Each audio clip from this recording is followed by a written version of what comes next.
Semesta ini adalah perwujudan dari dewa yang mempunyai sifat maha sadar dan maha berkehendak. Sudah menjadi kewajiban manusia agar senantiasa berpegang pada kewaspadaan diri dan kesadaran diri untuk terus dapat mengamati keinginan-keinginan diri sendiri, supaya tidak sia-sia dalam menjalani kehidupan. Apabila Paduka memilih menyebut Nabi Muhammad Rasulullah, maka mohon dengarkan, seperti yang sudah dikatakan oleh Sunan Kalijaga, bahwa sesungguhnya Muhammad itu adalah roh yang bagaikan makam dari segala gejolak batin manusia yang buruk. Gejolak batin yang liar dan seringkali kita agung-agungkan bisa juga disimbolkan sebagai kuburan dari segala kenikmatan ragawi, rasa kenikmatan raga yang berasal dari unsur tanah ini. Muhammad atau roh disimbolkan sebagai kuburan dari segala sifat badani, sifat yang hanya ingin menikmati makanan atau kenikmatan yang enak-enak, dan sifat yang tidak merenungkan bagaimana keberadaan diri nanti pada akhirnya jika sudah meninggal. Benarlah jikalau Muhammad atau roh adalah makam kubur dari segala macam kecenderungan liar manusia.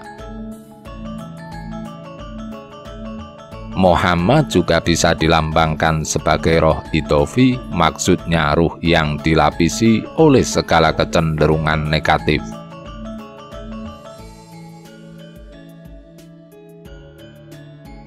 Kecenderungan negatif yang suatu saat akan sirna kembali ke asalnya lagi, maksudnya selain bisa dianalogikan sebagai kubur atau makam segala gejolak batin manusia, Muhammad atau roh juga bisa dianalogikan sebagai kesucian yang terlapisi kekotoran. Jadi apa yang dijelaskan Sunan Kalijaga sebenarnya sama saja dengan ajaran Buddha tentang Atma atau badan sejati. Sekarang saya bertanya, Paduka Prabu Brawijaya memilih untuk meyakini atau menganut yang mana? Dengarkanlah lagi, oh Paduka, Adam dan Hyang Brahim atau Ibrahim, Adam leluhur manusia, Ibrahim leluhur orang Arab dan orang Israel, sama-sama kebrahen atau berkeinginan besar untuk memiliki keturunan banyak saat mereka berdua masih hidup dulu. Merekalah yang memperbanyak makhluk-makhluk fana yang sulit menemukan kesejatian rasa, makhluk-makhluk fana yang hanya cenderung terjebak rasa badani belaka.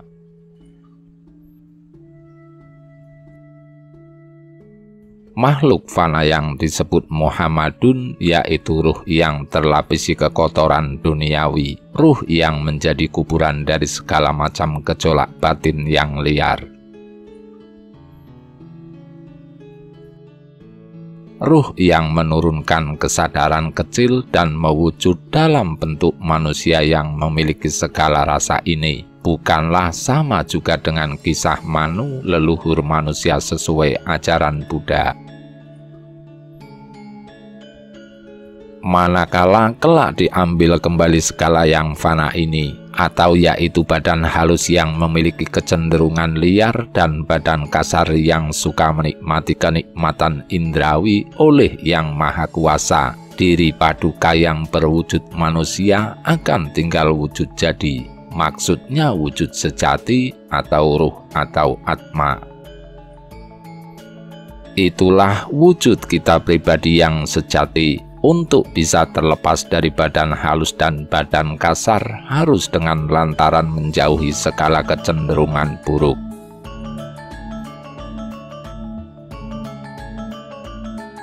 Ayah dan ibu tidak membuat wujud sejati ini, makanya dinamakan anak. Anak-anak anane dewek ada dengan sendirinya, mewujud dengan sendirinya, menjadi dari sesuatu yang gaib dan samar atas kehendak Lata wal Uzza. Penyebutan nama ini demi menyindir Sunan Kalijaga, di mana umat Islam sangat membenci Lata wal Uzza.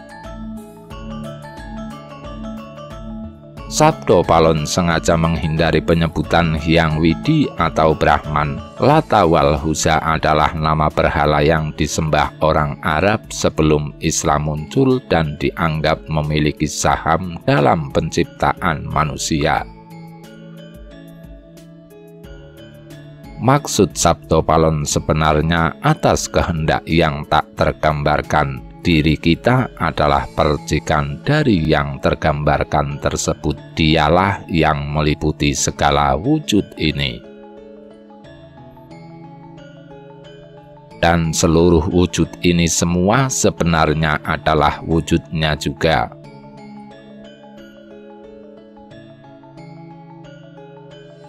Kelak segalanya akan sirna dan kembali ditarik kepada wujudnya. Sesungguhnya kita ini tak ada, lantas yang paduka miliki hanya perasaan bahwa diri ini ada dan berwujud sendiri di luar wujudnya. Itulah pemahaman keliru yang kita bawa kemana-mana.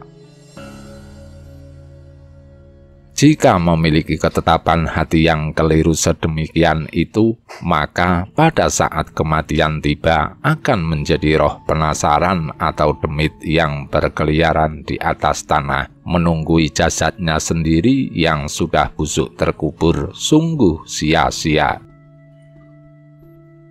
Itulah salah satu akibat kurangnya kesadaran dan wawasan dari sang roh. Saat hidup dulu belum sempat memakan buah pohon pengetahuan dan buah pohon kesadaran, sama saja memasrahkan diri kelak jika meninggal untuk lahir menjadi setan atau roh penasaran.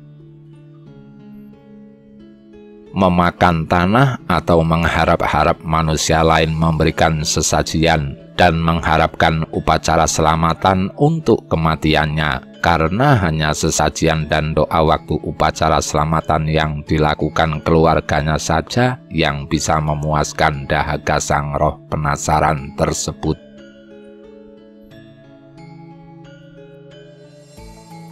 Dan sebagai ucapan terima kasih, roh semacam ini akan berusaha memenuhi permintaan anak cucunya, walau sesungguhnya malah membuat kesesatan bagi mereka. Manusia yang meninggal dunia, selamat atau tidaknya tidak berdasarkan hukum raja duniawi, sudah pasti sukma atau badan halus berpisah dengan budi atau kesadaran roh. Jika perbuatannya dulu penuh kebaikan, tentu akan mendapatkan kemuliaan. Jika sebaliknya, pasti akan mendapatkan penderitaan. Jadi bukan ditentukan oleh agama atau hukum dari penguasa duniawi. Maksud Sabdo Palon untuk memperoleh kesejatian harus dimulai dengan pemahaman bahwa diri ini hanyalah perwujudannya. Kita ini tak ada, kemudian harus melakukan perbuatan yang baik selama hidup. Kesejatian bukan didapat dari berpindah-pindah agama seperti itu. Sekarang jawablah, jika telah meninggal, Anda hendak pergi kemana sesuai ajaran yang baru Anda terima.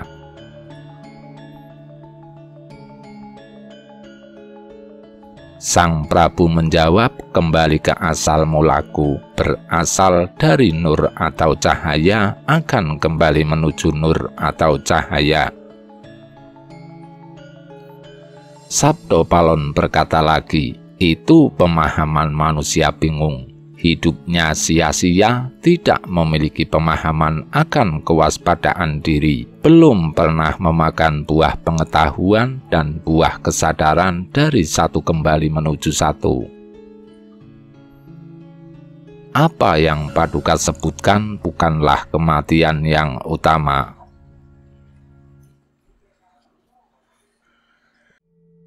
Kematian dari manusia utama bisa dilambangkan dengan kalimat 130 atau 130. Makna 100 adalah putus atau melampaui, 3 adalah tilas atau tanpa bekas, 10 adalah pulih atau pulih kembali.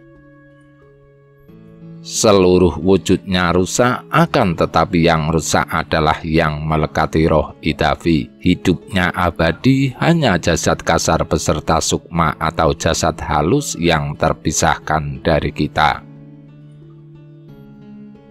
Inilah hakikat syahadat tanpa asyhadu, atau kesaksian tanpa ada subjek maupun objek yang dipersaksikan. Wujud kita kembali menjadi bagian roh idafi. Bagaikan bulan yang tenggelam, tahu kemana tepat tenggelamnya yang tepat. Demikian pula kita manusia harus tahu asal mula tempat kita sebelum menjadi manusia.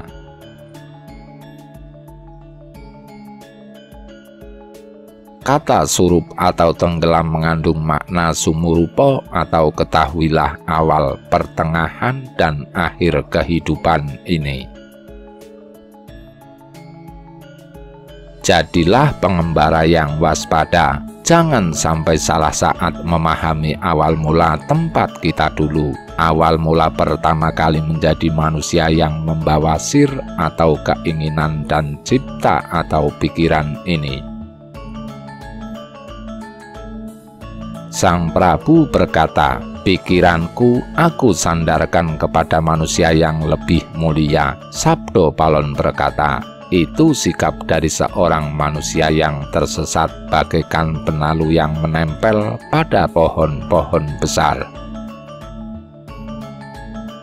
Tidak percaya pada diri sendiri, mempercayai kemuliaan orang dan menurut apa yang mereka katakan. Jika demikian halnya, Paduka tak akan dapat menemukan kematian yang utama, hanya akan mendapatkan kematian nista.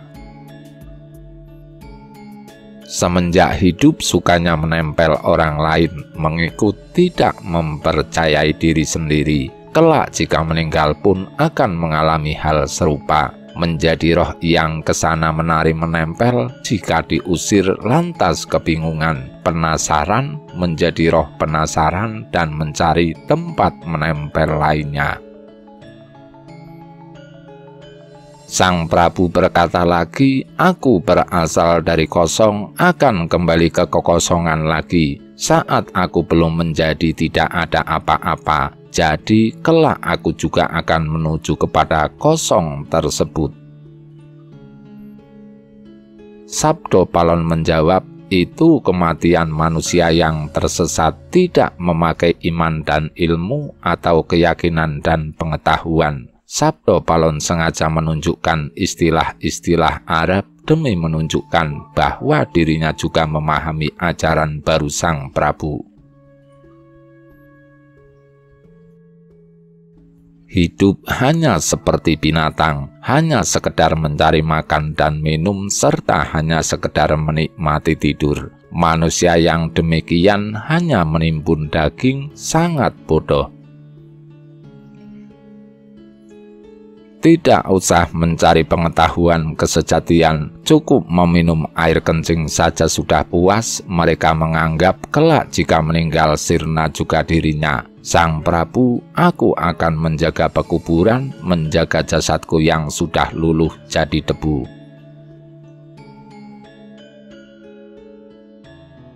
Sabdo Palon, itulah kematian manusia bodoh. Menjadi setan kuburan, menjaga daging di pekuburan, daging yang sudah luluh menjadi tanah, tidak memahami bahwa dirinya adalah roh idafi. Itulah jawaban manusia bodoh. Maaf Paduka. Sang Prabu menjawab lagi, aku akan moksa beserta ragaku. Sabdo Palon tertawa.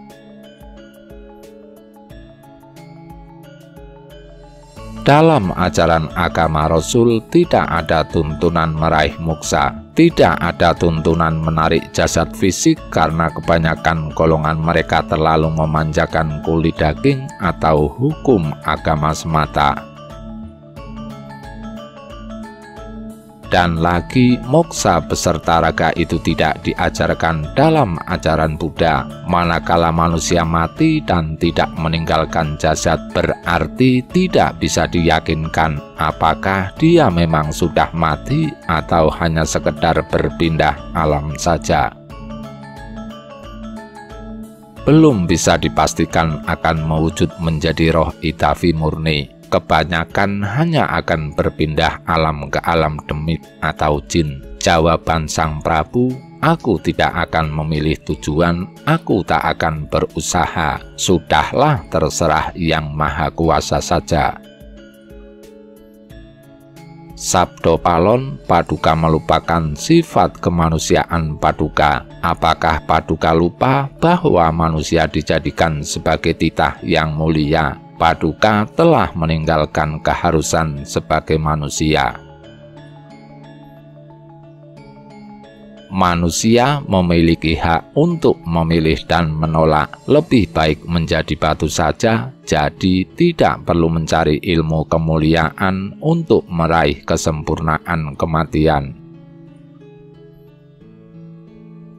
Sang Prabu, aku berkehendak pulang ke akhirat, naik surga menghadap kepada Yang Maha Kuasa.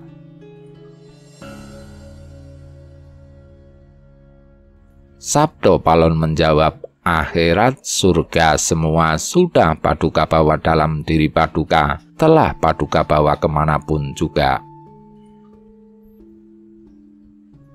Di dalam diri manusia ini sesungguhnya semua sudah ada. Oleh karenanya diri manusia juga disebut alam sahir atau mikrokosmos. Karena apa yang ada di dalam kabir atau makrokosmos juga ada di dalam diri manusia. Sudah semenjak tapel Adam atau di dalam kandungan usia 9 bulan, semua sudah lengkap. Surga, neraka, arasi, kursi, lantas Paduka hendak pergi ke akhirat yang mana? Jangan sampai tersesat loh.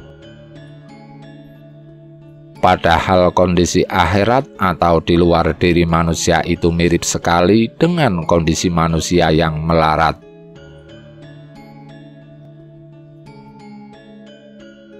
Banyak tingkatan akhirat yang ada di luar diri manusia. Skala akhirat semacam itu sangat saya hindari. Jangan sampai saya pulang ke tempat yang kondisinya bagaikan kondisi manusia melarat.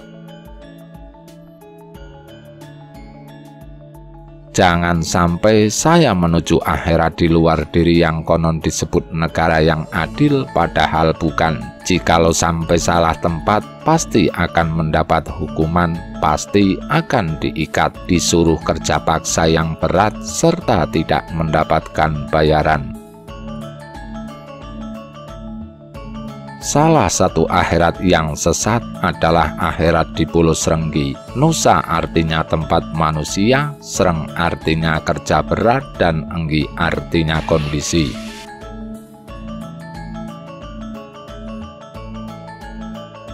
Jadi di sana roh manusia dipaksa bekerja untuk Raja Nusa Srenggi. Sungguh celaka. Sedangkan manusia yang hidup di dunia saja, jikalau mengalami kondisi semacam itu, mengalami kondisi sekeluarga hanya mendapatkan jatah beras sedikit, tanpa lauk, tanpa sayur, sudah sedemikian menyedihkannya. Apalagi akhirat tempat manusia yang meninggal di Nusa Srenggi, malah lebih menyedihkan dari kondisi di dunia. Paduka jangan mencari jalan pulang ke akhirat yang ada di luar diri. Jangan mengharap-harapkan naik surga, itu bukan tempat sejati. Banyak hewan yang ada di tempat itu, semua hanya menerima tidur dengan berselimut tanah. Setiap hari harus menurut untuk bekerja paksa, malah ada yang tidak salah lantas disembelih. Paduka jangan mencari jalan pulang ke akhirat tempat Gusti Allah. Itu bohong, sebab Gusti Allah tidak bertempat. Gusti Allah itu tak berwujud dan berupa. Wujud yang bisa dikenali manusia hanya namanya saja.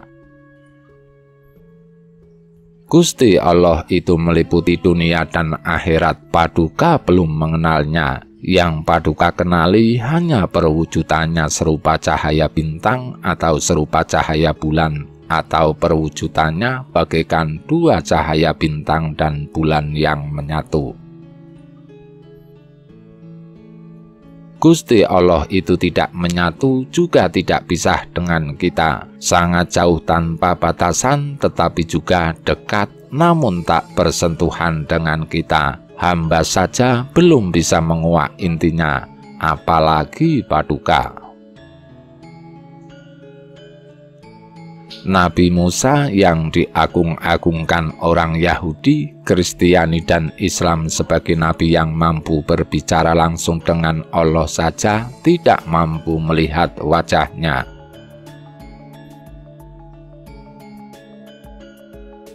Gusti Allah itu melampaui segala yang terlihat, tetapi zatnya meliputi segala perwujudan ini. Paduka ini adalah manusia yang berasal dari benih rohani atau percikannya. Jadi mengapa ingin menjadi seperti malaikat yang tinggal di surga segala?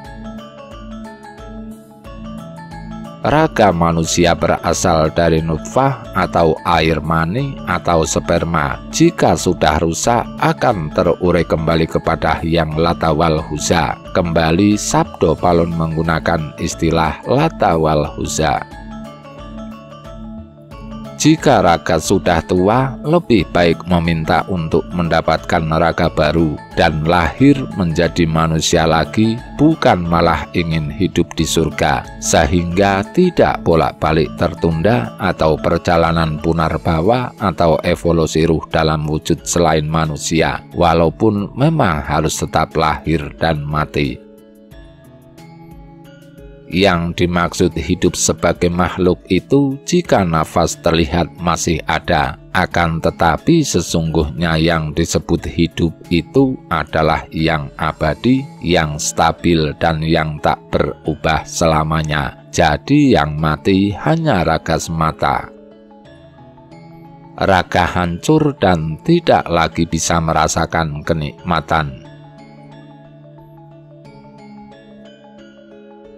Oleh karenanya, bagi yang beragama Buddha, manakala kematian menjelang saat sukma atau dan hidup atau atma keluar dari raga, lebih baik meminta raga manusia yang baru, kembali lahir melalui nutfah manusia, tidak malah mengharapkan lahir di alam surga menjadi makhluk lain.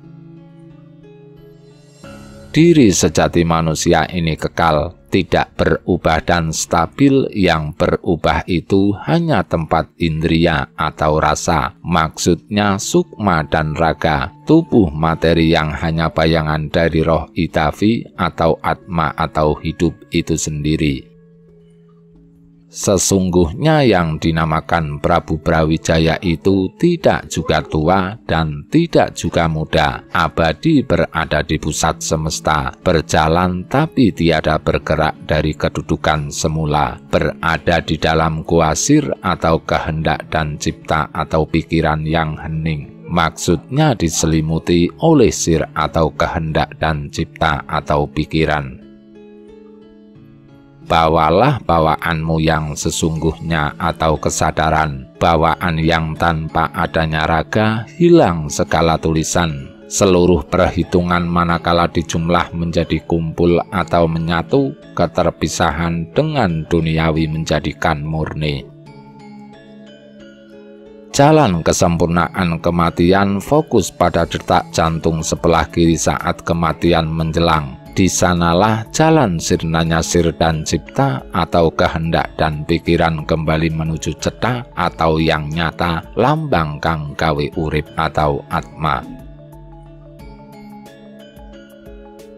Cethik yang membuat lambang kang nguripi atau purusa atau Nur Muhammad atau nukat gaib. Cethak yang maha tinggi lambang urip atau Brahman atau Allah. Inilah kesempurnaan ilmu orang Buddha.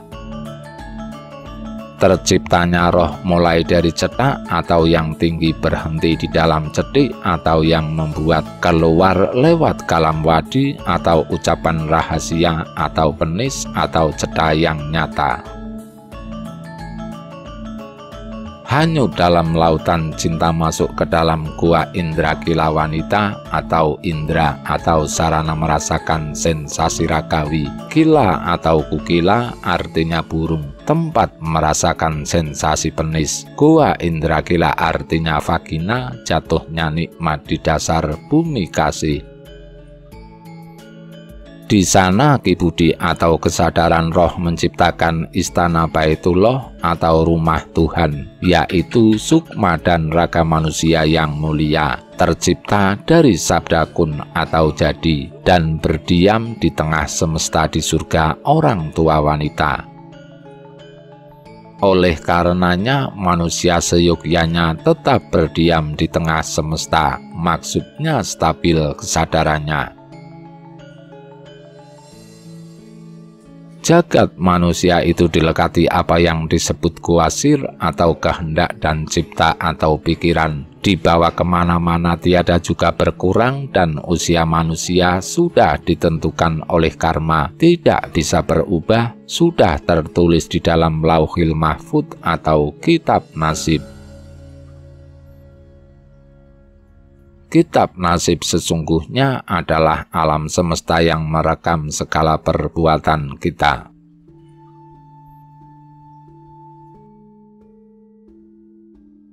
Keberuntungan dan kecelakaan tergantung pada budi atau kesadaran, nalar atau pertimbangan, dan kawruh atau wawasan kita sendiri. Yang kurang berusaha atau menimbun kebaikan bakalan kurang pula keberuntungannya.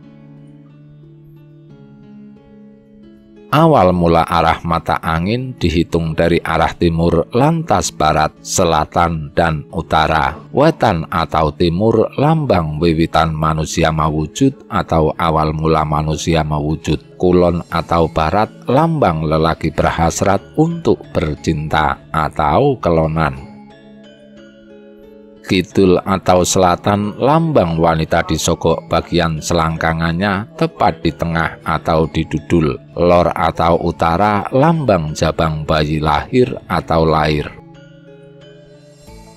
Dilambangkan lagi tanggal sapisan kapurnaman, sentek sapisan tenunan sampun negasi, atau keluar sekali sudah purnama, sekali hentak tenunan kain sudah menjadi. Maksudnya menggambarkan penciptaan manusia dalam sebuah persenggemaan.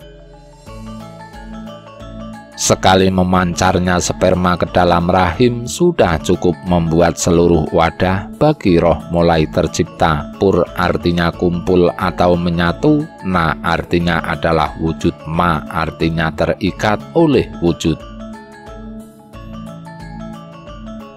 Yang dimaksud kumpul artinya begitu memancar sperma semua lengkap menyatu, yaitu menyatunya segala materi fisik dan materi non-fisik.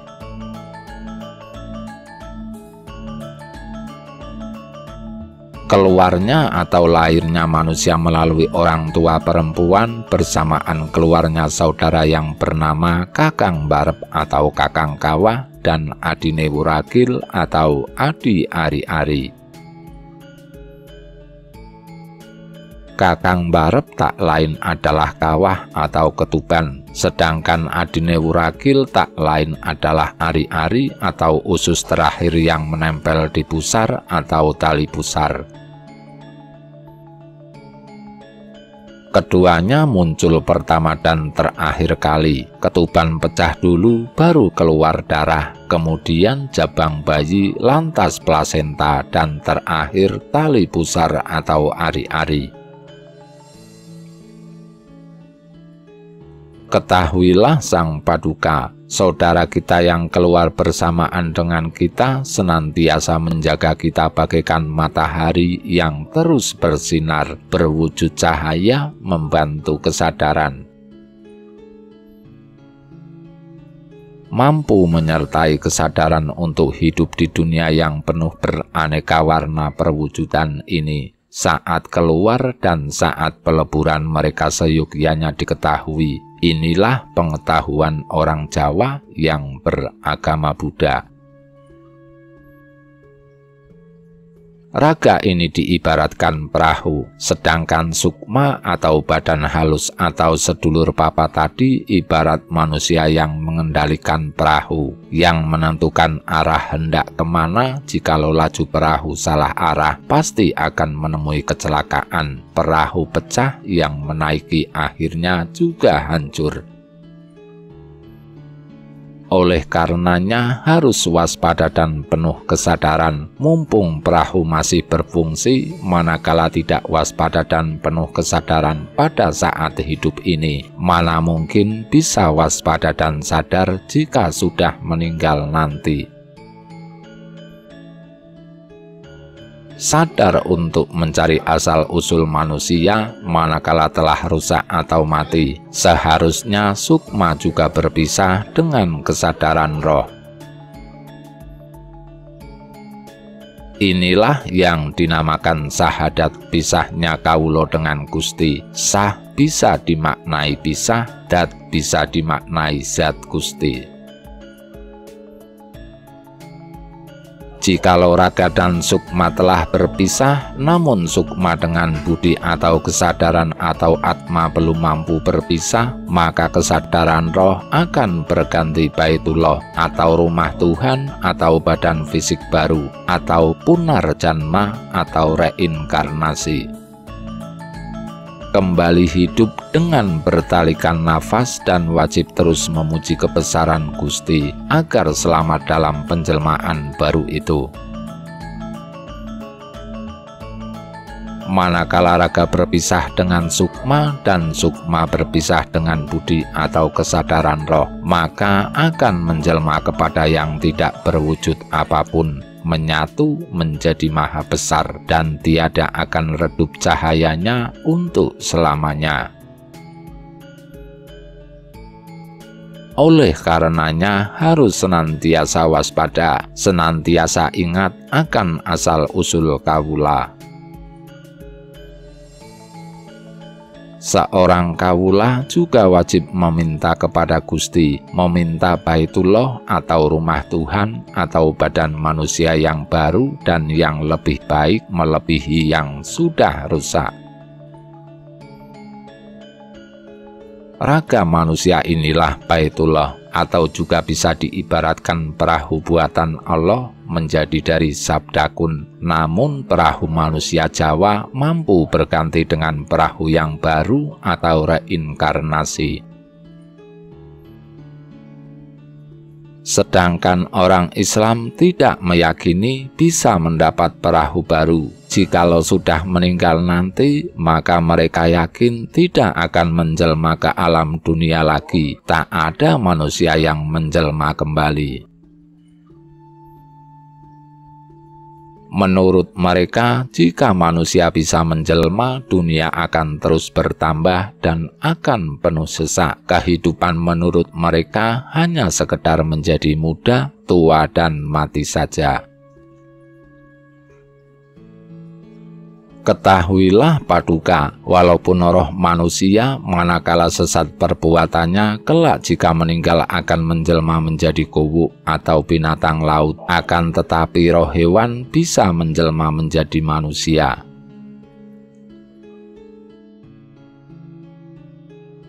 Semua sudah tertata dalam hukum keadilan yang maha kuasa. Setiap makhluk akan mendapatkan hasil perbuatan dari apa yang dilakukannya.